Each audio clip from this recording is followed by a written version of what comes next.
Hello and welcome back to the Q&A. So first of all, I just want to pimp my subreddit. I have a subreddit, go to it.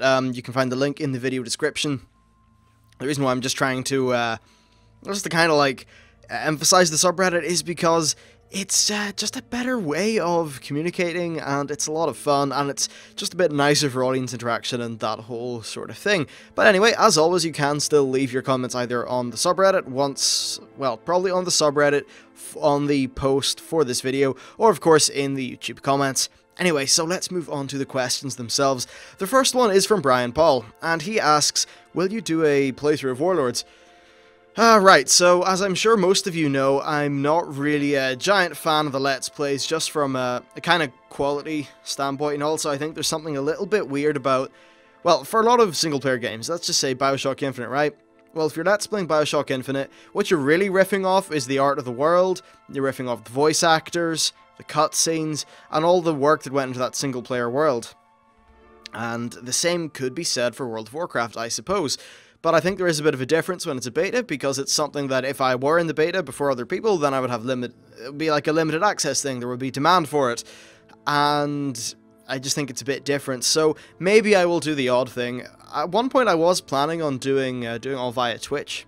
I'm just like streaming my level up process, but I don't think that's the right option. Right now I just want to kind of consolidate on YouTube, and I really want to work on that and build this into as good a thing as it can be.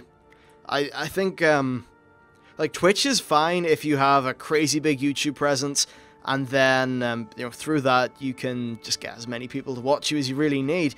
Well, I don't really have that, so yeah, YouTube's where it's at the minute. In terms of if I actually were doing this thing, honestly, I wouldn't be pumping out videos that were leveling all the time. I'm still going to prioritize showing off the cool shit in a way that does it justice. Now, the whole cinematic kind of camera technique that I've been using the last while is okay, but I don't know if I'll be able to use that in the beta. I don't even know if I get that. Maybe I would get banned from the beta if I use that. I'd have to find that out.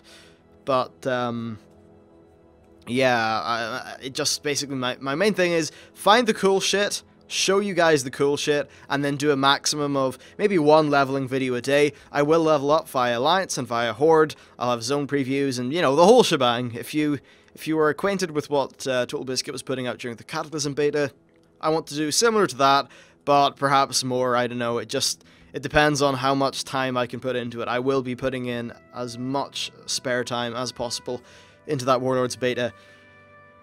So yeah, good. Right, let's move on to the next question. It's from Sam Hart.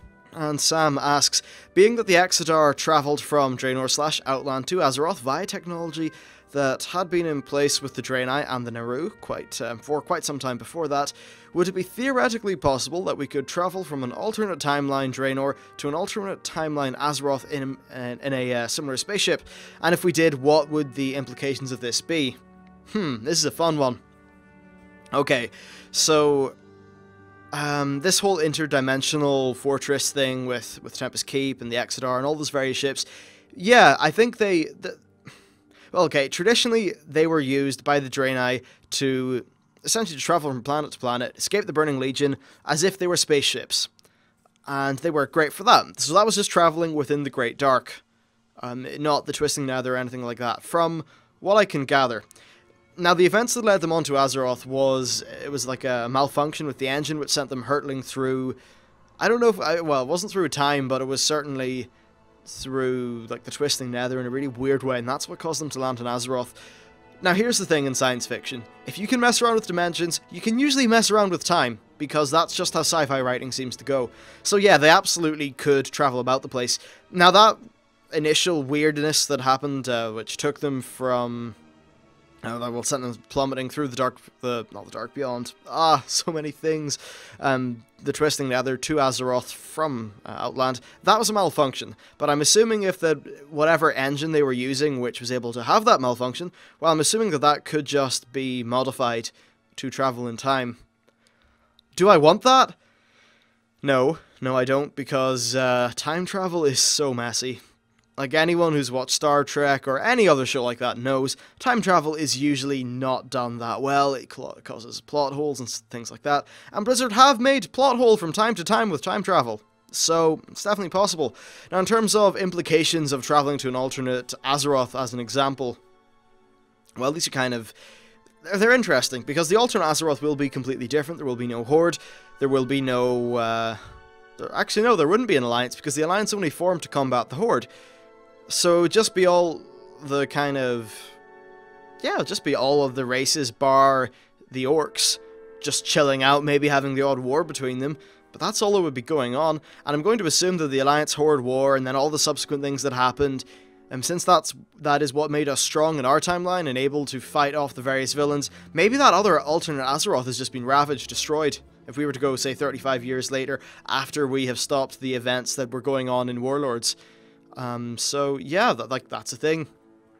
In terms of what would we find in the alternate Azeroth if we were to go there at the same time as Draenor, i.e. 35 years ago, well, you would have the Alliance, not the Alliance, sorry, you'd have the Kingdom of Lordaeron, then you'd have the Kingdom of Stormwind, you would have Kel'Thuzad just kind of chilling up north, not really doing a terrible deal, you'd have the Night Elves doing their thing, the Trolls, you'd essentially have most of the races, just not the Orcs, and those wars wouldn't have happened. Things like the War of the Ancients, I'm assuming, still would have happened, so...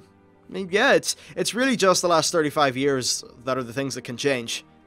So I think that, like, you know what, it could be interesting, but I don't really trust any storyteller to pull off time travel that well, if I'm honest. I've been scarred through Star Trek and all those different things.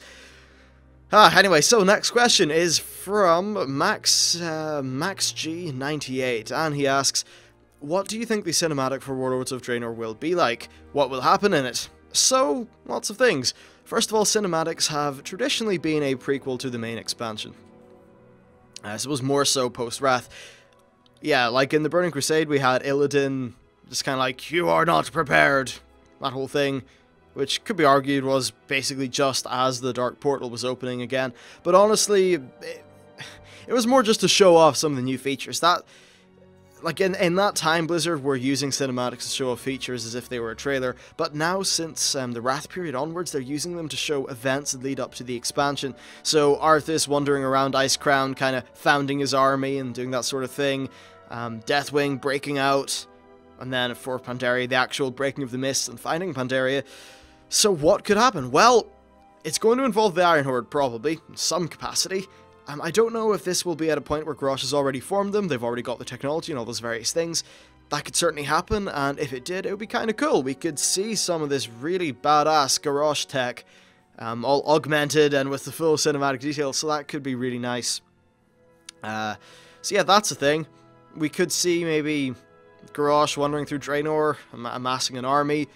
So maybe they cut through kind of like 4 little points in time, so they show Garrosh emerging through the portal, they show him talking to some orcs, and then they show him at the head of an army or something like that. I mean, they could do that, but since we know that Garrosh is not going to be a major villain, I don't think they will. So that could happen. There could be the initial kind of Alliance attack on the Dark Portal. So that would be really cool. We get to see a decent-sized confrontation, which would be nice to see really realized and brought into full detail with the amazing cinematics that Blizzard are able to produce. Of course, we could see giant Gron with giant cannons. It would look really cool. In general, though, I think it's going to be something really brutal, warlike. It's going to involve axes and Gron and war and fighting, and it'll be really cool. And then I suppose an alternate thing they could do is a massive battle scene between the Draenei and the Orcs. That could be really cool, actually. Because, well, like the Draenei-Orc conflict is something that's going on when we reach Draenor. So I think certainly there could be something cool there. It'd also be nice to see Draenei magic and a few other things all like interwoven in and actually, well, just realized in that detail. I think it would look really good. So there's that. Anyway, the fourth question is from Taylor Morrison, and he says, I have a question for you. So, Garrosh completely absorbed the heart of Y'Shaarj, and it changed how he looks completely. How do they get the corruption out of him? Because he looks normal in the cutscenes, right after the fight, and in all the videos that take place. Okay, so the key thing here is that Garrosh wasn't corrupted at all. He was wielding it like one would wield a hammer. Garrosh's whole philosophy was anything, any measure was okay if it meant power and success. So to him, using Y'Shaarj was essentially just a weapon. Now I know some of the some of the voice acting in the fight, specifically I think it's the old one calls to you. I don't think that that's him being possessed. I think that's him taunting you and kind of basically lording over his extreme power on you. I think that's what he's doing. Blizzard themselves even said that Garrosh wasn't corrupted. They said that he was wielding it like one would wield a hammer. So, yeah, I'm guessing that once Garrosh was defeated, he was able to just put that aside, or maybe all that power had ran out or something, and which means he's just normal old Garrosh again. It's hard to know. I think, yeah, okay, it is maybe a bit jarring if you kill the Incredible Hulk, and then within 1 second he instantly turns into Bruce Banner. Well, that's just how it happened, and yeah, leave it up to the imagination. But suffice to say, he was using it for power, he wasn't corrupted, and probably because of that, there wasn't some kind of ginormous grip on him. Let's see, so next question from Sade Games, who asks, do you think there is an old god beneath Stranglethorn? So far, the theory of old gods forming a pentagram around Azeroth seems legit. So, if one of the dots around Stranglethorn Vale would kind of make sense in that pentagram. But of course, we have seen nothing old goddish in the area yet. Also, if there is, do you think we will ever see him? Okay, if there is, yes, we will see him. I think it's really that simple. The pentagram theory does make a lot of sense, and yeah, Stranglethorn kind of works. I mean, perhaps it could be slightly to the south of Stranglethorn, and then you have N'Zoth in the sea, and then he kind of had some influence on early Stranglethorn, maybe. That's why all the beasts are so angry, or something like that. That could happen. But yeah, it's one of those things, right? That pentagram theory it's just there so that later on, if Blizzard need to add actual substance to that theory for the sake of lore and the sake of an expansion storytelling, then they will. But until then, it really just remains just a speculative theory, not really a like a solid thing in the game. I think it would be cool though, this whole pentagram thing. You are right though, like there isn't much of a old god presence in Stranglethorn, especially with the Cataclysm revamp. You would have thought that if they were planning on eventually doing an old god there, they would have had a few hints in the Cata revamp. So I'm not too sure. Another problem as well is if the old god is under Stranglethorn Vale, and they kind of need to like set a big raid or a big thing there. Well, that doesn't work. We've already been to Stranglethorn Vale twice now, so yeah, I don't know. Like, there's credence. Maybe it can play into some sort of story, but I'm not particularly convinced that it would be a main expansion feature kind of story. And then finally, we have a question from CotterMCG1234, who asks, what have the Knights of the Ebonblade done after Wrath of the Lich King? Well, nothing. Like, the whole thing with the Knights of the Ebonblade was they wanted to get revenge on Arthas. I feel weird. Anyway, yeah, so they got their revenge on Arthas. That's it. Maybe they went back to help out Tyrion with the Plague Lands or something, but they haven't done anything in-game, and that's probably about it, unless there's something that happened in a novel that I'm not aware of. But yeah, that's it for today's video. Hope you enjoyed it. Please follow on the Twitter and the subreddit. If you have any questions, you can leave them down in the description. Thank you for watching. Please like and subscribe, because all those things help. And now that I'm done selling everything that I could possibly sell, thank you for watching, and I will see you next time.